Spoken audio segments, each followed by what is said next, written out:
August నెల 1వ తేదీ పునీత్ అల్ఫోన్స్ మరియు లిగోరి, బిషప్, రిడెంప్ట్రిస్ట్, రక్షణ సభ స్థాపకుడు, శ్రీసభ పండితుడు, గురువు, నీతిపరుల పాలక పునీతుడు. ఇటలీ దేశ పునీత్ అల్ఫోన్స్ మరియు లిగోరి గారు బాల్యం నుండి గొప్ప మేధావి కావడంతో తన 16వ ఏటనే లాయరుగా పేరు ప్రతిష్టలు సంపాదించారు. అయినను వారికి ఏదో తెలియని లోటు. దైవ చిత్తాన్ని తెలుసుకొనగోరి ధ్యానం, ప్రార్థనలో నిమగ్నులై, ప్రభు నన్నేం చేయమంటారు అని ఆర్తితో ప్రార్థిస్తూ ఉండగా ఈ లోక జీవిత సౌఖ్యాలు విడిచిపెట్టి నన్ను అనుసరించు అనే అంతరాత్మ ప్రేరణచే తన న్యాయవాద వృత్తికి స్వస్తి చెప్పి గురువులుగా అభిషిక్తులై చెల్లాచెదరైన ప్రజలకు కాపరిగా ఉంటూ పాప సంకీర్తనాలు వినడం, దైవ ప్రేమను పంచడం తన గురు విధులుగా భావించి వాటిని నెరవేర్చారు.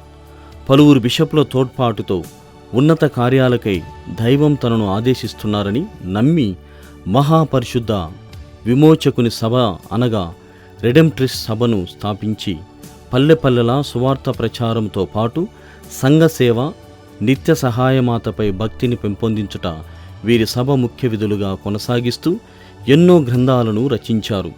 తదనంతరం వీరు బిషప్గా అభిషిక్తులై పవిత్రాత్మ దివ్యశక్తిచే ఎదుటివారి అంతరంగాలను గ్రహించి భవిష్యత్తు గురించి చెబుతూ ఎందరో రాతి గుండెలను మార్చగలిగారు. వీరి నిరంతర సేవల ద్వారా ఆరోగ్యం క్రమంగా క్షీణించి దీర్ఘకాలిక పక్షవాత రోగంతో కన్నుమూశారు.